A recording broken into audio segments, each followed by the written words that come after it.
वाहिगुरु जी का खालसा वाहिगुरु जी की फतेह।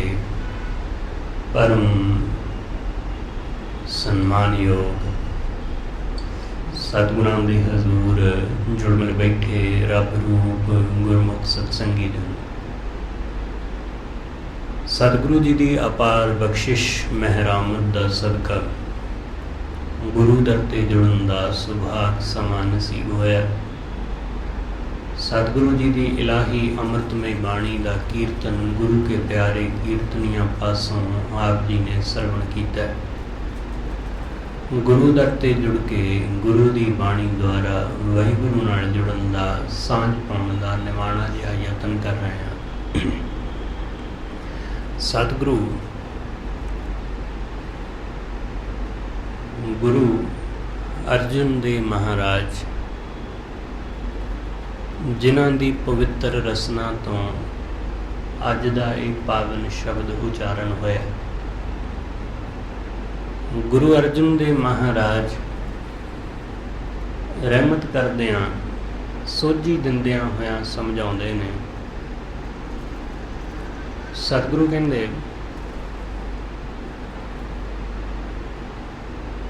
कि ये शरीर रूपी नगर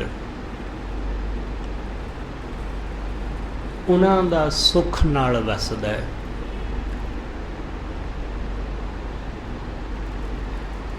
जिन्हां ने गुरु दे ज्ञान नूं दृढ़ कर लिया, जिन्हां दे अंदर गुरु दा ज्ञान दृढ़ हो गया ते उस ज्ञान सदका उन्हां दे अंदरों पाप दुर्मत दूर हो गए, भैड़ी मत दूर हो गई। उन्हां दा नगर सुखी वसिया। वो बंदे सुख नाल वसदे ने। सतगुरु रहमत करके समझाउंदे, इन बिद नगर बुठा मेरे भाई। हे मेरे भाई, इस तरह ये नगर वसिया, इस तरह नगर सुखी वसिया। इन बिद नगर बुठा मेरे भाई, दुरत गया गुर ज्ञान दृढ़ाई। दुरत पाप भैड़ी मत अंदरों दूर हो गई, कुमत निकल गई, दुरत दूर हो गया। गुर ज्ञान दृढ़ाई, जदों गुरु ने ज्ञान दृढ़ाया। असीं उदों ही सुखी वसदे हां जदों असीं गुरु दे ज्ञान नूं धारण कर लैंदे हां जां गुरु दे ज्ञान नूं दृढ़ कर लैंदे हां। जदों साडा अपना सो कॉल्ड ज्ञान, अपना कथा कथित ज्ञान असी त्याग दिंदे हां। असल विच वो ज्ञान हुंदा ही नहीं जिहनूं असी ज्ञान समझदे रहिंदे हां। वो सिर्फ सानू लगदा है कि सानू ज्ञान है, सानू समझ है। जिस दिन बंदे नूं ज्ञान हुंदा है उस दिन बंदे नूं इस गल का पता चल जाता है कि मैनू कुछ भी नहीं पता, मैं जो भी जानता वां वो कुछ भी नहीं है। अज्ञान का ये लक्षण है कि अज्ञानी बंदे नूं, ज्ञानहीन बंदे नूं उन्होंने लगता रहिंदा कि मैनू तो सब पता है, जो मैं जानता वां उही सच है। ते ज्ञानी बंदा उन्होंने लगता है कि जो भी मैं जानता वो कुछ भी नहीं है। ये बहुत सीमित है। जिमें अज की भाषा विच इंज समझ लो कि विज्ञान ये कहता है कि जो भी असी ब्रह्मंड बारे जानते हैं वो बहुत थोड़ा है। जो कुछ भी असी धरती तो बाहर मौजूद प्लैनेट ये ब्रह्मंड उहदे बारे जिन्नी भी साडे कोल जानकारी है वो बहुत थोड़ी है, बहुत घट है। पर मूर्ख आदमी वो इस गल दे उत्ते अड़ जाता, वो कहता जी मैं जो जानदा वां ਉਹੀ ਗਿਆਨ है, ਉਹੀ सच है। इसलिए ऐसा हूड़-मत आदमी सतगुरु कहते कदी सुखी नहीं वसदा, कदे उसनूं सुख हासिल नहीं हुंदा, क्योंकि वो अपनी मत करके ही उलझिया रहिंदा है। वो अपनी मत करके ही पापां विच फसिया रहिंदा है। ਉਹਦੇ जीवन ਵਿੱਚ सुख कदे नहीं आउंदा। जिन्हां ने गुरु दे ज्ञान नूं दृढ़ कर लिया, ਜਿਹੜੇ गुरु ਦੀ मत मुताबिक गुरु ਦੇ आशे मुताबिक जीण लग पए, सतगुरु ਕਹਿੰਦੇ ਉਹ ਬੰਦੇ सुखी ਵਸਦੇ ਨੇ, ਉਹਨਾਂ ਦੇ ਜੀਵਨ ਦੇ ਵਿੱਚ ਸੁੱਖ ਆਉਂਦਾ ਹੈ, ਉਹਨਾਂ ਦੇ ਜੀਵਨ ਵਿੱਚ ਆਨੰਦ ਆਉਂਦਾ ਹੈ।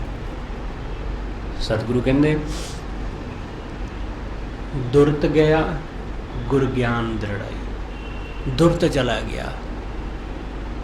गुरु सानू रोज़ अपनी शरण विच बिठा के वो साडे अंदर दे दुरत नूं खत्म करदा है, वो साडे अंदर दे पाप नूं मिटाउंदा है। सतगुरु रोज़ सानू सच विखाउंदा जांदा है, वो सानू शब्द दा, वो नाम दा आनंद दिखाउंदा है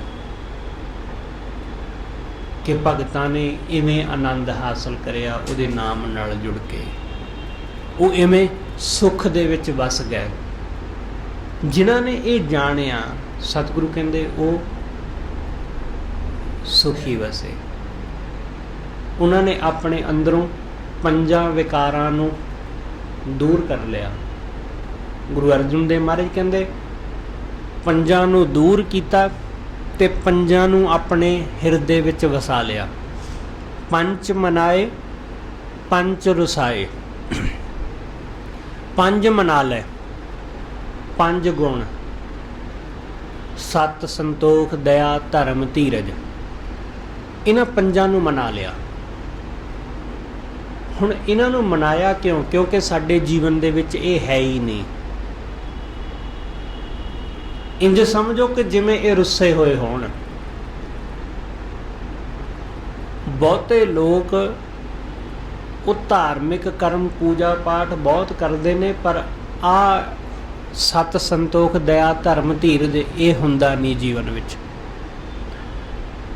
सतगुरु कहंदे ना पंजां नूं मना लै, सत दा संतोख दा धारनी हो,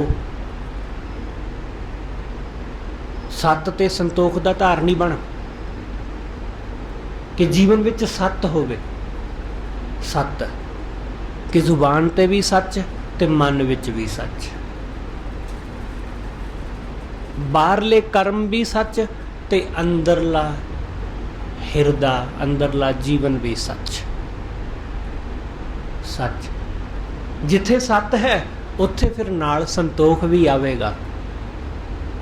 ख्याल रखना कि एक गुण आ गया तो बाकी भी हौली हौली आ जाएंगे, जे एक नहीं आया तो बाकियां ने भी नहीं आना। एक गुण वो बाकियां नूं अपने नाल खिच लियाउंदा। इसे तरह औगण है, जिस बंदे दे अंदर काम आ गया उहदे अंदर क्रोध भी आ जाएगा, उहदे अंदर लोभ भी आ जाएगा, मोह भी आवेगा, ते हंकार तो आना ही आना है ना, फिर हम है।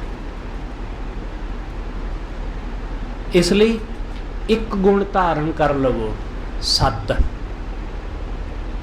सत सतगुरु कहते उन्होंने मना लो। सत संतोख, जदों सत दे धारनी होए तो संतोख आ वसिया जीवन विच। संतोख मतलब तृप्ति, संतोख मतलब जो मिलिया होया उहदे विच संतुष्ट। संतोख मतलब कोई मंग ही नहीं रही। हुण अरदास है पर अरदास विच मंग कोई नहीं।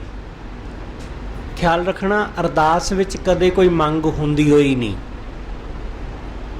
अरदास विच तो सिर्फ शुकराना हुंदा है, पर साडियां अरदासां विच शुकराना ते कदे कदाई हुंदा है। साडियां अरदासां विच मंगां रोज़ हुंदियां। ਤੇ ਮੰਗਾਂ ਹਮੇਸ਼ਾ ਉਹਨਾਂ ਲੋਕਾਂ ਦੀਆਂ ਅਰਦਾਸਾਂ ਵਿੱਚ ਹੁੰਦੀਆਂ ਜਿਨ੍ਹਾਂ ਦੇ ਜੀਵਨ ਵਿੱਚ ਸੰਤੋਖ ਨਹੀਂ ਹੁੰਦਾ ਹੈ। ਸਤਿਗੁਰੂ ਕਹਿੰਦੇ ਜਿਨ੍ਹਾਂ ਦੇ ਜੀਵਨ ਵਿੱਚ ਸੱਤ ਆ ਗਿਆ ਉਹਨਾਂ ਦੇ ਜੀਵਨ ਵਿੱਚ ਸੰਤੋਖ ਆ ਜਾਂਦਾ ਹੈ। ਉਹ ਹਮੇਸ਼ਾ ਸ਼ੁਕਰਾਨੇ ਨਾਲ, ਉਹ ਰੱਬ ਦੇ ਸ਼ੁਕਰ ਨਾਲ ਭਰੇ ਰਹਿੰਦੇ ਨੇ। ਉਹ ਕੁਝ ਵੀ ਕਰਨ ਉਹ ਰੱਬ ਦਾ ਸ਼ੁਕਰ ਕਰਦੇ ਨੇ ਹਮੇਸ਼ਾ ਹੀ, ਕਿ ਵਾਹਿਗੁਰੂ ਦਾ ਸ਼ੁਕਰ ਹੈ। ਦੁੱਖ ਮਿਲਿਆ ਪਰਮੇਸ਼ਰ ਦਾ ਸ਼ੁਕਰ ਹੈ, ਥੋੜਾ ਹੀ ਹੈ, ਮਾਮੂਲੀ ਜੀ ਗੱਲ ਹੈ, ਕੋਈ ਗੱਲ ਨਹੀਂ, ਵਾਹਿਗੁਰੂ ਦਾ ਸ਼ੁਕਰ ਹੈ। ਉਹ ਹਰ ਗੱਲ ਵਿੱਚ ਸੰਤੁਸ਼ਟ ਹੋ ਜਾਂਦੇ ਨੇ, ਇਸ ਲਈ ਉਹ ਦੁਖੀ ਨਹੀਂ ਹੁੰਦੇ। ਦਇਆ, ਤੇ ਜਿੱਥੇ ਸੰਤੋਖ ਆ ਗਿਆ ਤੇ ਸੁਭਾਵਿਕ ਹੈ ਕਿ ਨਾਲ ਦਇਆ ਵੀ ਆਏਗੀ। ਸੰਤੋਖ, ਜਦੋਂ ਬੰਦਾ ਆਪ ਤ੍ਰਿਪਤ ਹੈ, ਰੱਜਿਆ ਹੋਇਆ, ਤਾਂ ਫਿਰ ਉਹ ਦੂਸਰੇ ਦੇ ਉੱਤੇ ਸੁਭਾਵਿਕ ਹੈ ਕਿ ਦਇਆ ਕਰੇਗਾ। ਦਇਆ ਕਰਦਾ ਨਹੀਂ, ਦਇਆ ਹੁੰਦੀ ਹੈ। ਇਹ ਵੀ ਸਮਝਣਾ ਕਿ ਦਇਆ ਹੁੰਦੀ ਹੈ। ਜੇ ਸਾਨੂੰ ਕਿਸੇ ਦੇ ਉੱਤੇ ਦਇਆ ਕਰਨ ਦੀ ਕੋਸ਼ਿਸ਼ ਕਰਨੀ ਪੈ ਰਹੀ ਹੈ ਨਾ, ਤਾਂ ਇੱਕ ਢੋਂਗ ਬਣ ਜਾਂਦਾ ਹੈ, ਹੋਰ ਕੁਛ ਨਹੀਂ, ਇੱਕ ਦਿਖਾਵਾ। ਦਇਆ ਆਪਣੇ ਆਪ ਬੰਦੇ ਦੇ ਅੰਦਰੋਂ ਆਉਂਦੀ ਹੈ।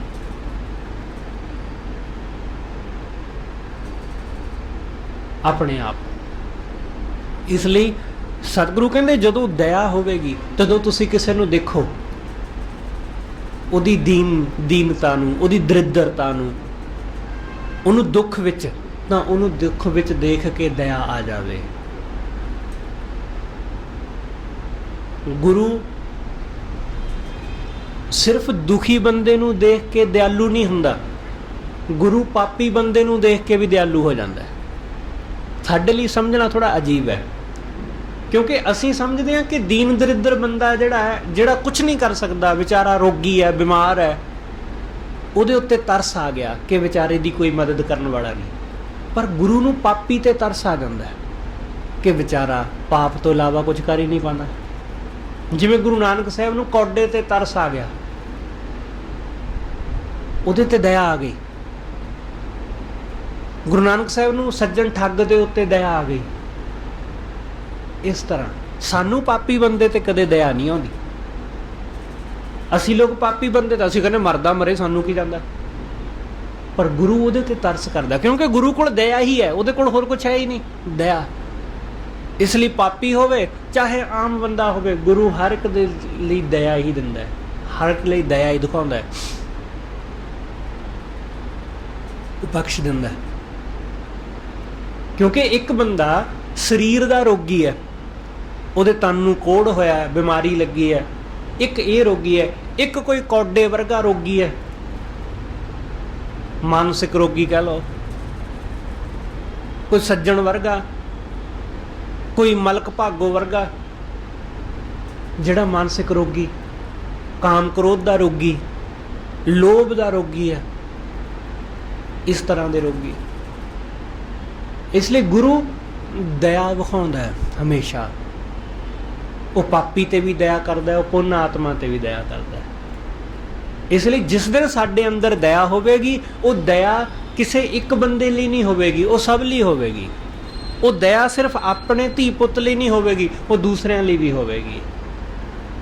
ਸਤਿਗੁਰੂ ਕਹਿੰਦੇ ਸਤ, ਸੰਤੋਖ, ਦਇਆ, ਤੇ ਦਇਆ ਤੋਂ ਬਾਅਦ ਫਿਰ ਪਿੱਛੇ ਪਿੱਛੇ ਧਰਮ ਆਉਂਦਾ ਹੈ। ਦਇਆ ਤੋਂ ਮਗਰੋਂ ਹੀ ਧਰਮ ਪੈਦਾ ਹੁੰਦਾ ਹੈ। ਜਿਹੜੇ ਲੋਕ ਪਹਿਲਾਂ ਧਰਮ ਸੋਚਦੇ ਨੇ ਕਿ ਪਹਿਲਾਂ ਧਰਮੀ ਹੋ ਜਾਈਏ, ਉਹਨਾਂ ਦੇ ਕੋਲ ਸਿਰਫ ਧਰਮ ਦਾ ਭੇਖ ਰਹਿ ਜਾਂਦਾ ਹੈ, ਦਇਆ ਨਹੀਂ ਉਹਨਾਂ ਦੇ ਜੀਵਨ ਵਿੱਚ ਆਉਂਦੀ। ਇਸ ਲਈ ਪਹਿਲਾਂ ਦਇਆ ਹੈ। ਜਦੋਂ ਤੁਸੀਂ ਪੰਜਾਂ ਪਿਆਰਿਆਂ ਦੀ ਚੋਣ ਦੇਖੋਗੇ ਤਾਂ ਉਹਦੇ ਵਿੱਚ ਪਹਿਲਾਂ ਦਇਆ ਹੈ। ਦਇਆ ਸਿੰਘ, ਧਰਮ ਸਿੰਘ ਦੂਸਰੇ ਨੰਬਰ ਤੇ ਗੁਰੂ ਨਾਨਕ ਸਾਹਿਬ ਕੀ ਕਹਿੰਦੇ ਇਹਦੇ ਸੰਬੰਧ ਵਿੱਚ? ਸਤਿਗੁਰੂ ਕਹਿੰਦੇ ਧੌਲ ਧਰਮ ਦਇਆ ਕਾ ਪੂਤ, ਕਿ ਦਇਆ ਦਾ ਪੁੱਤਰ ਹੈ ਧਰਮ। ਦਇਆ ਵਿੱਚੋਂ ਧਰਮ ਪੈਦਾ ਹੁੰਦਾ ਹੈ। ਜਦੋਂ ਤੁਸੀਂ ਕਿਸੇ ਅਣਜਾਣ ਬੰਦੇ ਨੂੰ ਵੇਖੋ ਜਿਹਦੇ ਨਾਲ ਤੁਹਾਡਾ ਕੋਈ ਲੈਣਾ ਦੇਣਾ ਨਹੀਂ, ਤੁਸੀਂ ਕਦੀ ਜਾਣਿਆ ਨਹੀਂ, ਕਦੀ ਵੇਖਿਆ ਹੀ ਨਹੀਂ, ਉਹਦੇ ਉੱਤੇ ਦਇਆ ਆ ਜਾਏ ਤਾਂ ਇੱਥੇ ਧਰਮ ਪੈਦਾ ਹੁੰਦਾ ਹੈ ਕਿ ਵਿਚਾਰਾ ਪਤਾ ਨਹੀਂ ਕਦੋਂ ਦਾ ਭੁੱਖਾ ਹੋਣਾ ਹੈ। ਇੱਥੇ ਧਰਮ ਪੈਦਾ ਹੁੰਦਾ ਹੈ। ਗੁਰੂ ਨਾਨਕ ਸਾਹਿਬ ਮਹਾਰਾਜ ਜਾਂਦੇ ਨੇ ਨਾ ਵਪਾਰ ਕਰਨ ਲਈ, ਉਹ ਵਪਾਰ ਕਰਕੇ ਆਉਂਦੇ ਨੇ। ਦੇਖਣ ਸਮਝਣ ਵਾਲਿਆਂ ਨੂੰ ਲੱਗਦਾ ਹੀ ਨਹੀਂ ਕਿ ਵਪਾਰ ਹੈ, ਉਹਨਾਂ ਨੂੰ ਲੱਗਦਾ ਕਿ ਪੈਸੇ ਖਰਾਬ ਹੋਏ, ਕਿ 20 ਰੁਪਏ ਖਰਾਬ ਕਰ ਆਏ ਗੁਰੂ ਨਾਨਕ। ਪਰ ਉਹਨਾਂ ਨੇ ਕੀ ਕਰਿਆ? ਉਹਨਾਂ ਨੇ ਸੱਚ ਦਾ ਵਪਾਰ ਕਰ ਲਿਆ, ਸੱਚ ਦਾ ਸੌਦਾ। ਉਹਨਾਂ ਨੂੰ ਦਇਆ ਆ ਗਈ ਉਹਨਾਂ ਲੋਕਾਂ ਤੇ ਜਿਹੜੇ ਭੁੱਖੇ ਸਨ ਬੜੇ ਲੰਮੇਰੇ ਸਮੇਂ ਤੋਂ, ਜਿਨ੍ਹਾਂ ਨੂੰ ਕੁਝ ਖਾਣਾ ਨਸੀਬ ਨਹੀਂ ਸੀ ਹੋਇਆ। ਸਤਿਗੁਰੂ ਨੇ ਉਹਨਾਂ ਨੂੰ ਭੋਜਨ ਛਕਾ ਦਿੱਤਾ। ਇਸ ਤਰ੍ਹਾਂ ਜਦੋਂ ਤੁਸੀਂ ਦਇਆ ਨਾਲ ਭਰ ਜਾਂਦੇ ਹੋ, ਧਰਮ ਉੱਥੇ ਉਪਜਦਾ ਹੈ, ਉੱਥੇ ਧਰਮ ਪੈਦਾ ਹੁੰਦਾ ਹੈ। ਸਤਿਗੁਰੂ ਕਹਿੰਦੇ ਸਤ, ਸੰਤੋਖ, ਦਇਆ, ਧਰਮ, ਧੀਰਜ। ਧਰਮ ਆ ਗਿਆ, ਫਿਰ ਧੀਰਜ ਆ ਜਾਏਗਾ। ਫਿਰ ਸਾਡਾ ਮਨ ਧੀਰਜ ਨਾਲ ਭਰਪੂਰ ਹੋ ਜਾਏਗਾ, ਟਿਕ ਜਾਏਗਾ। ਸਤਿਗੁਰੂ ਕਹਿੰਦੇ ਇਹਨਾਂ ਪੰਜਾਂ ਨੂੰ ਮਨਾ ਲੈ। ਪੰਜ ਮਨਾਏ, ਆ ਪੰਜ ਮਨਾ ਕੇ ਆਪਣੇ ਅੰਦਰ ਵਸਾ। ਪੰਜ ਰੁਸਾਏ, ਤੇ ਪੰਜ ਜਿਹੜੇ ਕਾਮ ਕ੍ਰੋਧ ਨੇ ਇਹਨਾਂ ਨੂੰ ਇਹ ਰੁੱਸ ਜਾਣ, ਕੋਈ ਗੱਲ ਨਹੀਂ, ਇਹਨਾਂ ਨੂੰ ਦੂਰ ਕਰ ਦੇ। ਕਾਮ, ਕ੍ਰੋਧ, ਲੋਭ, ਮੋਹ, ਹੰਕਾਰ, ਇਹਨਾਂ ਨੂੰ ਦੂਰ ਕਰ ਆਪਣੇ ਅੰਦਰੋਂ, ਇਹਨਾਂ ਨੂੰ ਰੁਸਾ ਲੈ, ਰੁੱਸ ਜਾਣ ਦੇ ਕੋਈ ਨਹੀਂ। ਸਤ, ਸੰਤੋਖ, ਧਰਮ ਇਹਨਾਂ ਨੂੰ ਮਨਾ ਲੈ ਤੇ ਕਾਮ ਕ੍ਰੋਧ ਨੂੰ ਦੂਰ ਕਰ ਦੇ। ਕਿਉਂਕਿ ਇਹ ਕਾਮ ਕ੍ਰੋਧ ਇਹੀ ਨਹੀਂ ਸਾਨੂੰ ਜੁੜਨ ਦਿੰਦੇ, ਇਹੀ ਨਹੀਂ। ਕਿਉਂਕਿ ਇਹ ਕਾਮ ਦੀ ਵਾਸਨਾ, ਕ੍ਰੋਧ ਦੀ ਵਾਸਨਾ, ਲੋਭ ਦੀ ਵਾਸਨਾ ਇੰਨੀ ਜ਼ਿਆਦਾ ਪ੍ਰਬਲ ਹੈ ਕਿ ਬੰਦਾ ਧਾਰਮਿਕ ਕਰਮ ਕਰਦਿਆਂ ਕਰਦਿਆਂ ਵੀ ਵਾਸਨਾ ਦੇ ਖਿਆਲਾਂ ਨਾਲ ਭਰਿਆ ਰਹਿੰਦਾ। ਪੂਜਾ ਪਾਠ ਕਰਦਿਆਂ ਵੀ ਮਨ ਵਿੱਚ 100 ਤਰ੍ਹਾਂ ਦੀਆਂ ਵਾਸਨਾਵਾਂ ਚੱਲਦੀਆਂ ਰਹਿੰਦੀਆਂ। ਸਤਿਗੁਰੂ ਕਹਿੰਦੇ ਇਹਨਾਂ ਨੂੰ ਦੂਰ ਕਰ, ਇਹਨਾਂ ਨੂੰ ਇਹ ਰੁੱਸ ਜਾਣ ਦੇ, ਇਹਨਾਂ ਨੂੰ ਕੋਈ ਗੱਲ ਨਹੀਂ। ਪੰਜ ਵਸਾਏ, ਪੰਜ ਆਪਣੇ ਹਿਰਦੇ ਵਿੱਚ ਵਸਾ ਲੈ ਤੇ ਪੰਜ ਗਵਾ ਲੈ। ਕਾਮ ਕ੍ਰੋਧ ਨੂੰ ਗਵਾ ਲੈ ਤੇ ਸਤ, ਸੰਤੋਖ ਨੂੰ ਆਪਣੇ ਹਿਰਦੇ ਵਿੱਚ ਵਸਾ ਲੈ। ਇਹਨਾਂ ਦੇ ਨਾਲ ਜੀਵਨ ਸਵਰੇਗਾ। ਕਾਮ ਕ੍ਰੋਧ ਜੀਵਨ ਨੂੰ ਤਹਿਸ ਨਹਿਸ ਕਰ ਦਿੰਦੇ ਨੇ। ਸਤਿਗੁਰੂ ਕਹਿੰਦੇ ਕਾਮ, ਕ੍ਰੋਧ, ਲੋਭ, ਮੋਹ, ਅਹੰਕਾਰ ਇਹ ਕੀ ਕਰਦੇ ਨੇ? ਅੰਮ੍ਰਿਤ ਲੂਟੈ, ਮਨਮੁਖ ਨਹੀਂ ਬੂਝੈ। ਇਹ ਕਾਮ ਕ੍ਰੋਧ ਬੰਦੇ ਦੇ ਅੰਦਰ ਜੋ ਨਾਮ ਅੰਮ੍ਰਿਤ ਹੁੰਦਾ ਹੈ ਉਸ ਨੂੰ ਲੁੱਟਦੇ ਨੇ, ਪਰ ਮਨਮੁਖ ਬੰਦੇ ਨੂੰ ਇਹਦੀ ਕਦੀ ਸਮਝ ਹੀ ਨਹੀਂ ਆਉਂਦੀ। ਉਹਨੂੰ ਲੱਗਦਾ ਹੈ ਕਿ ਇਹਨਾਂ ਵਿੱਚ ਰਾਸੀ ਬਹੁਤ ਹੈ, ਉਹ ਉਲਝਿਆ ਰਹਿੰਦਾ, ਉਹਨੂੰ ਸਮਝ ਹੀ ਨਹੀਂ ਆਉਂਦੀ ਕਦੇ। ਉਹ ਹੋਰ ਪਾਸੇ ਉਹਦਾ ਧਿਆਨ ਲੱਗਾ ਰਹਿੰਦਾ। ਜਿਵੇਂ ਅਕਸਰ ਐਸਾ ਹੁੰਦਾ ਕਿ ਸਰਕਾਰਾਂ ਹੋਰ ਪਾਸੇ ਲੋਕਾਂ ਦਾ ਧਿਆਨ ਲਾਈ ਰੱਖਦੀਆਂ, ਦੂਸਰੇ ਪਾਸਿਓਂ ਲੋਕਾਂ ਨੂੰ ਲੁੱਟੀ ਜਾਂਦੀਆਂ, ਪਰ ਬੰਦੇ ਨੂੰ ਲੱਗਦਾ ਕਿ ਸਰਕਾਰ ਤੇ ਸਾਡਾ ਭਲਾ ਕਰ ਰਹੀ ਹੈ। ਇਹ ਕਾਮ ਕ੍ਰੋਧ ਵੀ ਇਸੇ ਤਰ੍ਹਾਂ ਨੇ। ਕਾਮ ਕ੍ਰੋਧ ਬੰਦੇ ਦੇ ਅੰਦਰ ਨੂੰ ਲੁੱਟਦੇ ਜਾਂਦੇ ਨੇ, ਇਹਨੂੰ ਖੋਖਲਾ ਕਰਦੇ ਜਾਂਦੇ ਨੇ ਅੰਦਰੋਂ ਅੰਦਰੀ। ਸਤਿਗੁਰੂ ਕਹਿੰਦੇ ਅੰਦਰੋਂ ਅੰਦਰੀ ਬੰਦਾ ਖੋਖਲਾ ਹੋ ਜਾਂਦਾ ਹੈ ਤੇ ਬੰਦੇ ਨੂੰ ਲੱਗਦਾ ਹੈ ਕਿ ਕਾਮ ਕ੍ਰੋਧ ਤੇ ਸੁੱਖ ਦਿੰਦੇ ਨੇ, ਇਹਨਾਂ ਵਿੱਚ ਤੇ ਸੁੱਖ ਹੈ, ਇਸ ਲਈ ਬਾਰ-ਬਾਰ ਉਹ ਕਾਮ ਕ੍ਰੋਧ ਨੂੰ ਭੋਗਦਾ ਰਹਿੰਦਾ। ਸਤਿਗੁਰੂ ਕਹਿੰਦੇ ਇਹਨਾਂ ਨੂੰ ਗਵਾ, ਇਹਨਾਂ ਨੂੰ ਦੂਰ ਕਰ, ਇਹਨਾਂ ਨੂੰ ਆਪਣੇ ਅੰਦਰੋਂ ਮਿਟਾ। ਇਹਨਾਂ ਵਿੱਚ ਸੁੱਖ ਨਹੀਂ ਹੈ, ਇਹ ਤੈਨੂੰ ਜੁੜਨ ਨਹੀਂ ਦਿੰਦੇ। ਇਸ ਲਈ ਪੰਜ ਮਨਾਏ, ਪੰਜ ਰਸਾਏ, ਪੰਜ ਗਵਾਏ, ਪੰਜ ਵਸਾਏ। ਜਦੋਂ ਇਹਨਾਂ ਪੰਜਾਂ ਨੂੰ ਤੂੰ ਸਤਿਗੁਰੂ ਕਹਿੰਦੇ ਆਪਣੇ ਅੰਦਰੋਂ ਦੂਰ ਕਰ ਲਏਗਾ, ਤਦੋਂ ਇਨ ਵਿਦ, ਇਸ ਵਿਧੀ ਨਾਲ ਨਗਰ ਗੁੱਠਾ ਮੇਰੇ ਭਾਈ। ਸਤਿਗੁਰੂ ਕਹਿੰਦੇ ਇਵੇਂ ਸਰੀਰ ਰੂਪੀ ਨਗਰ ਸੁੱਖ ਨਾਲ ਵਸਦਾ ਹੈ। ਜਦੋਂ ਕਾਮ ਕ੍ਰੋਧ ਅੰਦਰੋਂ ਨਿਕਲ ਜਾਂਦੇ ਨੇ ਤਦੋਂ, ਜਦੋਂ ਸਤ ਸੰਤੋਖ ਅੰਦਰ ਵਸ ਜਾਂਦੇ ਨੇ ਤਦੋਂ ਇਹ ਸਰੀਰ ਰੂਪੀ ਨਗਰ ਸੁੱਖ ਨਾਲ ਵਸਦਾ ਹੈ, ਉਸ ਤੋਂ ਬਿਨਾਂ ਨਹੀਂ। ਦੁਰਤ ਗਿਆ ਗੁਰ ਗਿਆਨ ਦ੍ਰਿੜਾਈ।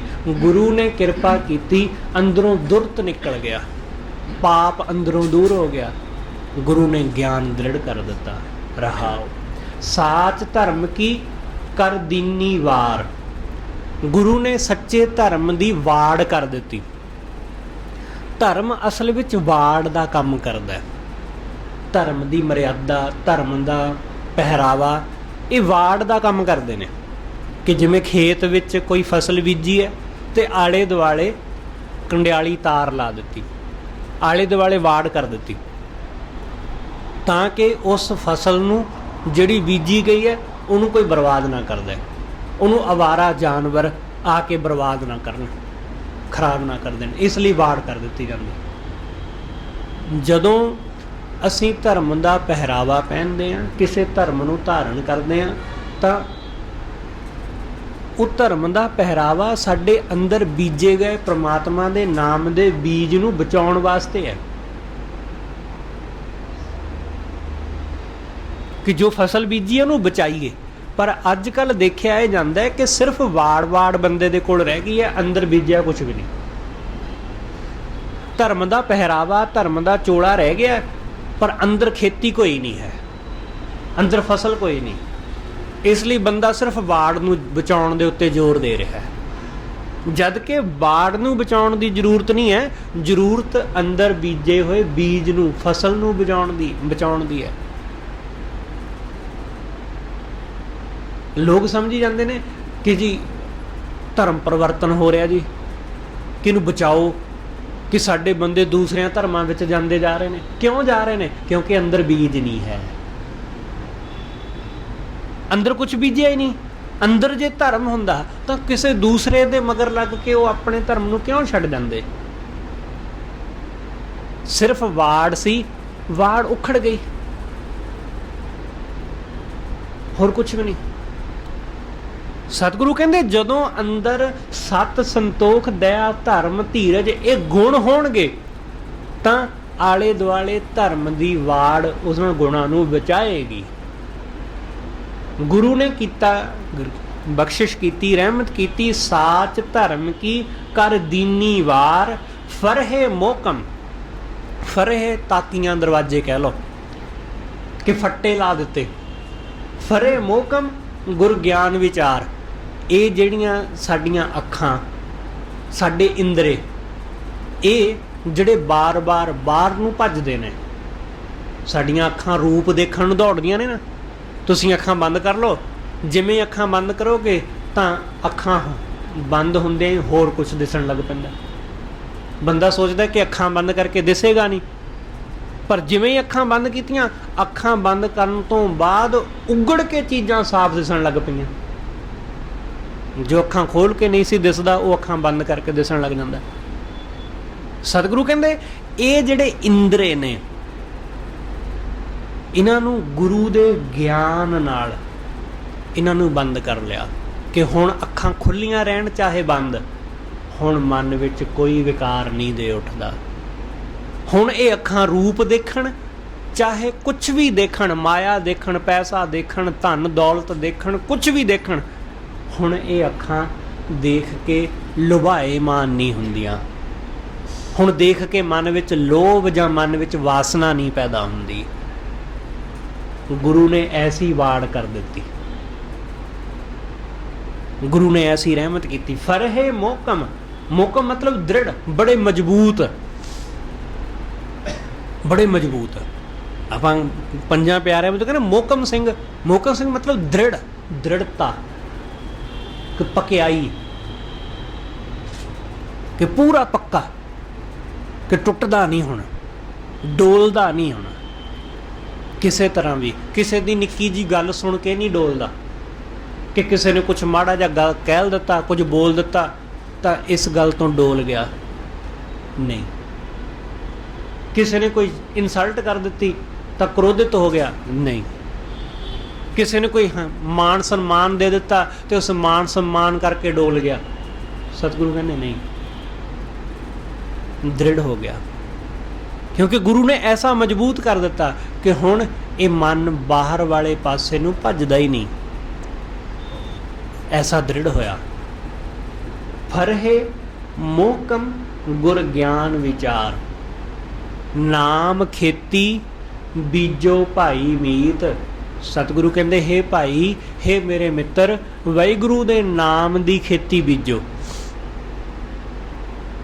ਉਹਦੇ ਨਾਮ ਦਾ ਬੀਜ ਪਾਵੋ, ਦਿਖਾਵਾ ਨਾ ਕਰੋ, ਸੱਚ ਦਾ ਬੀਜ ਬੀਜੋ, ਨਾਮ ਦਾ। ਉਹਦੇ ਨਾਮ ਦਾ ਬੀਜ ਉਹੀ ਸੁੱਖ ਦੇਵੇਗਾ। ਨਾਮ ਖੇਤੀ ਬੀਜ ਬੀਜੋ, ਭਾਈ ਮੀਤ ਸੌਦਾ ਕਰੋ, ਗੁਰ ਸੇਵੋ ਨੀਤ। ਸਤਿਗੁਰੂ ਕਹਿੰਦੇ ਆਹ ਸੌਦਾ ਕਰੋ, ਗੁਰੂ ਨੂੰ ਨਿੱਤ ਸੇਵੋ, ਗੁਰੂ ਦੀ ਸੇਵਾ ਨਿੱਤ ਕਰੋ। ਜੋ ਗੁਰੂ ਕਰਨ ਵਾਸਤੇ ਕਹਿੰਦਾ ਨਾ, ਉਹ ਨਿੱਤ ਕਰੋ। ਇਹ ਨਹੀਂ ਕਿ ਬਸ ਠੀਕ ਹੈ ਇੱਕ ਦਿਨ ਕਰ ਲਿਆ ਤੇ ਬਸ ਛੁੱਟੀ, ਨਹੀਂ, ਨਿੱਤ। ਜੋ ਗੁਰੂ ਕਹਿੰਦਾ ਉਹਨੂੰ ਨਿੱਤ ਕਮਾਵੋ। ਜੋ ਗੁਰੂ ਦੇ ਬਚਨ, ਗੁਰੂ ਦੀ ਬਾਣੀ ਕਹਿੰਦੀ ਹੈ ਉਹਨੂੰ ਨਿੱਤ ਕਰੋ, ਫਿਰ ਗੱਲ ਬਣਨੀ। ਸਤਿਗੁਰੂ ਕਹਿੰਦੇ ਇਹ ਸੌਦਾ, ਇਹ ਸੱਚ ਦਾ ਸੌਦਾ ਕਰੋ। ਸ਼ਾਂਤ ਸਹਿਜ ਸੁਖ ਕੇ ਸਭ ਹਾਟ। ਜਿਨ੍ਹਾਂ ਦੇ ਅੰਦਰ ਸ਼ਾਂਤੀ ਆ ਵਸੀ, ਜਿਨ੍ਹਾਂ ਦਾ ਮਨ ਸ਼ਾਂਤ ਹੋ ਗਿਆ ਤੇ ਸਹਿਜ ਆ ਗਿਆ, ਸਤਿਗੁਰੂ ਕਹਿੰਦੇ ਉਹ ਸੁੱਖ ਦੇ ਹਾਟ ਵਸਦੇ ਨੇ। ਸਭ ਸੁੱਖ ਕੇ ਸਭ ਹਾਟ। ਸ਼ਾਂਤੀ ਅਤੇ ਸਹਿਜ ਇਹ ਸੁੱਖ ਦੀ ਹੱਟ ਹੈ, ਸੁੱਖ ਦੀ ਹੱਟ, ਸੁੱਖ ਦੀ ਦੁਕਾਨ। ਜਿਹੜਾ ਬੰਦਾ ਜਿੰਨਾ ਸ਼ਾਂਤ ਤੇ ਟਿਕਿਆ ਹੋਇਆ, ਸਤਿਗੁਰੂ ਕਹਿੰਦੇ ਉਹ ਉਨਾ ਹੀ ਸੁਖੀ ਹੈ। ਸ਼ਾਂਤ ਅਤੇ ਸਹਿਜ, ਆ ਦੋ ਚੀਜ਼ਾਂ ਜੇ ਤੁਹਾਡੇ ਅੰਦਰ ਨੇ ਤਾਂ ਤੁਸੀਂ ਸੁਖੀ ਹੋ। ਬੰਦਾ ਸੋਚਦਾ ਹੈ ਕਿ ਮੇਰੇ ਕੋਲ ਚੀਜ਼ਾਂ ਹੋਣਗੀਆਂ ਤਾਂ ਮੈਂ ਸੁਖੀ ਹੋਊਂਗਾ। ਚੀਜ਼ਾਂ ਬਹੁਤ ਨੇ ਲੋਕਾਂ ਕੋਲ, ਪਰ ਸ਼ਾਂਤੀ ਨਹੀਂ ਹੈ ਤੇ ਸਹਿਜ ਨਹੀਂ ਹੈ। ਪੈਸਾ ਹੈ, ਘਰ-ਬਾਰ ਵਧੀਆ ਬਣਿਆ ਹੋਇਆ, ਵਧੀਆ ਕਾਰ ਵੀ ਹੈਗੀ ਹੈ, ਸੁੱਖ ਸਹੂਲਤਾਂ ਸਾਰੀਆਂ ਹੈਗੀਆਂ, ਪਰ ਮਨ ਨੂੰ ਕੋਈ ਟਿਕਾ ਨਹੀਂ ਹੈ, ਮਨ ਨੂੰ ਕੋਈ ਸ਼ਾਂਤੀ ਨਹੀਂ ਹੈ। ਇਸ ਲਈ ਸਤਿਗੁਰੂ ਕਹਿੰਦੇ ਚੀਜ਼ਾਂ ਨਾਲ ਸੁੱਖ ਨਹੀਂ ਆਉਂਦਾ, ਸੁੱਖ ਆਉਂਦਾ ਮਨ ਦੇ ਟਿਕਾ ਨਾਲ। ਇਸ ਲਈ ਸ਼ਾਂਤ ਸਹਿਜ ਸੁਖ ਕੇ ਸਭ ਹਾਟ, ਸ਼ਾਹ ਵਪਾਰੀ ਏਕੋ ਥਾਟ। ਸਤਿਗੁਰੂ ਕਹਿੰਦੇ ਇੱਕੋ ਥਾਂ ਬਾਦਸ਼ਾਹ ਅਤੇ ਵਪਾਰੀ, ਸ਼ਾਹੂਕਾਰ ਅਤੇ ਵਪਾਰੀ ਦੋਨੋਂ ਇੱਕੋ ਥਾਂ ਨੇ, ਦੋਨੋਂ ਇੱਕੋ ਥਾਂ। ਜਿਵੇਂ ਗੁਰੂ ਅਤੇ ਸਿੱਖ ਦੋਨੋਂ ਇੱਕੋ ਥਾਂ ਨੇ। ਗੁਰੂ ਹੈ ਸ਼ਾਹੂਕਾਰ ਤੇ ਸਿੱਖ ਹੈ ਵਪਾਰੀ, ਵਣਜਾਰਾ, ਜਿਹੜਾ ਵਣਜ ਲੈਣ ਆਇਆ, ਜਿਹੜਾ ਨਾਮ ਦੀ ਵਣਜ। ਜਿਹਦਾ ਮਨ ਟਿਕਿਆ ਤੇ ਸ਼ਾਂਤ ਹੈ, ਉਹ ਗੁਰੂ ਦੇ ਕੋਲੋਂ ਨਾਮ ਦਾ ਸੌਦਾ ਲੈ ਜਾਂਦਾ ਹੈ। ਜਿਹਦਾ ਮਨ ਡੋਲਦਾ ਹੈ, ਉਹ ਮਾਇਆ ਦੀ ਮੰਗ ਕਰੀ ਜਾਂਦਾ ਹੈ ਕਿ ਆਹ ਮਿਲ ਜਾਵੇ, ਗੁਰੂ ਆਹ ਦੇ ਦੇ, ਉਹ ਦੇ ਦੇ। ਉਹ ਦੁਨਿਆਵੀ ਚੀਜ਼ਾਂ ਵਿੱਚ ਉਲਝਿਆ ਰਹਿੰਦਾ, ਕਿਉਂਕਿ ਮਨ ਡੋਲਦਾ ਤੇ ਮਨ ਮਾਇਆ ਵੱਲ ਨੂੰ ਲੈ ਕੇ ਜਾਂਦਾ। ਜਦੋਂ ਮਨ ਸਥਿਰ ਹੁੰਦਾ, ਮਨ ਵਾਹਿਗੁਰੂ ਵੱਲ ਨੂੰ ਲੈ ਜਾਂਦਾ ਬੰਦੇ ਨੂੰ। ਇਸ ਕਰਕੇ ਸਤਿਗੁਰੂ ਕਹਿੰਦੇ ਗੁਰੂ ਦੇ ਨਾਲ ਜੁੜ ਕੇ ਵਾਹਿਗੁਰੂ ਨਾਲ ਸਾਂਝ ਪੈ ਗਈ। ਗੁਰੂ ਕੋਲੋਂ ਮਿਲਦਾ ਨਾਮ ਦਾ ਸੌਦਾ, ਨਾਮ ਦਾ ਵਣਜ। ਤੇ ਇਸ ਸੌਦੇ ਨੂੰ ਸਤਿਗੁਰੂ ਕਹਿੰਦੇ ਕੋਈ ਟੈਕਸ ਨਹੀਂ ਲੱਗਦਾ, ਇਹਨੂੰ ਕੋਈ GST ਨਹੀਂ ਦੇਣੀ ਪੈਂਦੀ। ਜਜੀਆ ਡੰਨ ਕੋ ਲਏ ਨਾ ਜਗਾਤ। ਜਜੀਆ, ਜਜੀਆ ਕਰ ਉਹ ਕਰ ਹੁੰਦਾ ਸੀ ਜਿਹੜਾ ਭਾਰਤ ਵਿੱਚ ਮੁਸਲਮਾਨਾਂ ਤੋਂ ਇਲਾਵਾ ਬਾਕੀ ਸਭ ਨੂੰ ਦੇਣਾ ਪੈਂਦਾ ਸੀ। ਉਹਦੇ ਲਈ ਮੁਸਲਮਾਨਾਂ ਨੂੰ ਛੂਟ ਸੀ ਕਿਉਂਕਿ ਇਸਲਾਮ ਦਾ ਰਾਜ ਸੀ। ਜਜੀਆ ਕਰ ਬਾਕੀ ਸਭ ਦੇ ਉੱਤੇ ਲੱਗਦਾ ਸੀ ਇਹ ਕਰ।